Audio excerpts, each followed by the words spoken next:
You are 23. You just got your first real job. Not an internship. Not a part-time thing. A salary. Benefits. A badge with your photo on it that you will look slightly wrong in for the next 4 years.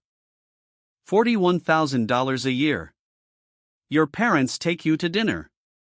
Your dad says he is proud. Your mom cries a little. You split the check 3 ways because you are 23 and $41,000 sounds like a lot until it doesn't. That Friday, your first paycheck lands. After taxes, $1,280. 2 weeks of your life. You do the math quickly and decide not to do the math again for a while. You open a Roth IRA. You put in $200. The next morning it is worth $193. You do not touch it. You do not tell anyone. There is nothing to tell yet. But the gap is open. A small one. Just $200 wide. And you are going to spend the next 20 years not closing it. You are 26. 3 years in. The company gave you a raise. $53,000. $12,000 more a year than when you started. Your coworker Dan went to lunch and came back talking about a new lease. $580 a month. The new one from the German brand. Heated seats. He says he deserves it. You agree. You also deserve something.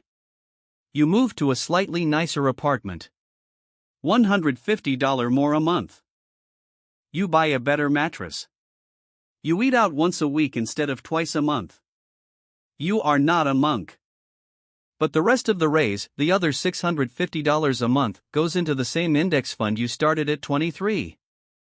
An S&P 500 fund so boring it does not even have a story to tell at a dinner party. Your portfolio is $21,000. It made you $1,470 last year in gains you did not earn. You did not sit at a desk for that $1,470. You did not answer a single email for it. You slept. You lived. The money moved on its own. Dan's lease payment was $580 a month. Your portfolio made $122 a month. He thinks he is winning. He is not wrong about the heated seats. Your coworker sees your screen at lunch. You close the laptop. You do not feel the need to explain. You are not playing their game. You are not even in their game. You are playing a different one. Slower. Quieter. And the scoreboard does not update every week. You are 29. $64,000 now. A different company. They recruited you. You negotiated. You got $5,000 more than they offered and felt like a different person walking out of that building. Your friend Sarah just moved into a place with a doorman and in-unit laundry. She earns what you earn. Her rent is $1,800 a month. Yours is $1,150. She says she needs it for her peace of mind. You say nothing. Everybody's peace of mind is different. You put $900 a month into the index fund now. The raise covered it and then some. Your lifestyle barely moved. The gap got wider. The portfolio is $52,000. It made you $3,640 last year.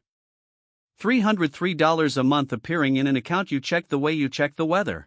Casually. Not urgently. You are not watching it. You are just letting it run. Like a river that runs whether you watch it or not. That September your college roommate texts the group chat a photo of a watch. It has a name on the dial that means money. And everyone reacts with fire emojis.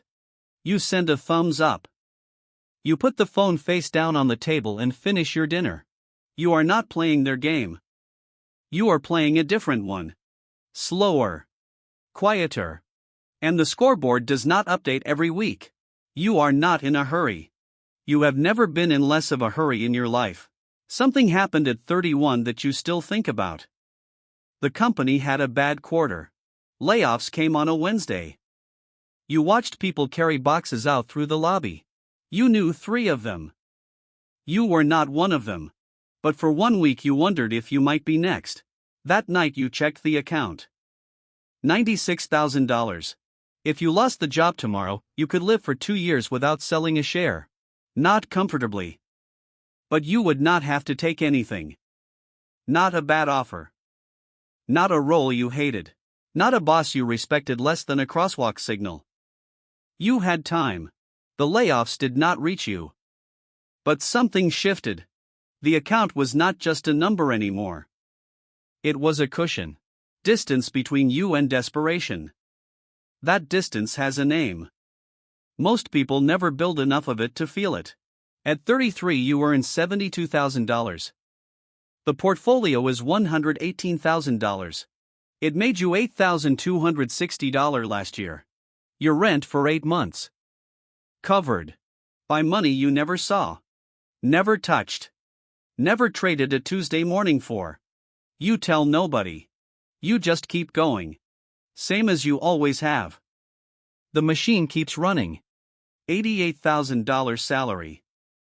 For jobs in 15 years, each one paying more than the last. Each raise, you took a little, kept the rest, widened the gap. You are not driving a bad car. You take 1 real trip a year. You eat well. You just never let the lifestyle sprint ahead of you the way everyone else did. The portfolio is $224,000. It made you $15,680 last year. $1,306 a month. Your car payment, your insurance, your gas for 12 months. Covered. Not by the job. By the machine that has been running quietly in the background. Since you were 23 and you put $200 in and watched it lose $7 and kept going anyway. You are in a meeting on a Monday afternoon. Your manager is explaining Q3 targets, with the kind of urgency that does not quite match the situation. You nod. You take the notes. You are good at this job. Genuinely good at it. But something is different now and you cannot quite say it out loud. You are here because you want to be. Not because you have to be. Nobody in the room knows this. It looks exactly the same from the outside. From the inside it is the difference between a door that is open and a door that is locked. You have been on the wrong side of that door your whole career. You just crossed over. And nobody noticed. $390,000. You say the number quietly to yourself sometimes. Not with pride, exactly. With a kind of disbelief that it is real. That you are the one who did it. The same person who put $200 in at 23 and watched it become $193 and kept going anyway. $390,000 at 7% average growth is $27,300 a year. $2,275 a month. More than your first salary paid you per month. That number now arrives without you. Dan is on his 4th lease. Sarah moved again, somewhere newer. Your roommate with the watches has 3 of them and a home equity loan he calls an investment. You say nothing. You have been saying nothing for 18 years. It gets easier. On a Sunday morning you sit at your kitchen table with coffee and you do one calculation. The number where you could stop. You are not there yet. But you can see it from here. You are 44. $590,000. On a Tuesday in March you are at your desk. 14 unread emails. 3 meetings on the calendar. The report due by noon. You look at the window. A woman outside is walking slowly. She has nowhere to be. You watch her for longer than you should. You open a blank email. You write 4 sentences. You read them once. You hit send. You walk to the kitchen. You make coffee. You sit at the window. Your phone buzzes. Not your boss. Not a calendar alert. The portfolio, doing what it does. You think about the version of you at 23. The one who put $200 in and watched it become $193 and didn't touch it. You didn't earn your mornings back. You bought them. 1 raise at a time. 1 boring index fund. 1 gap you refused to close. You are not in a hurry anymore.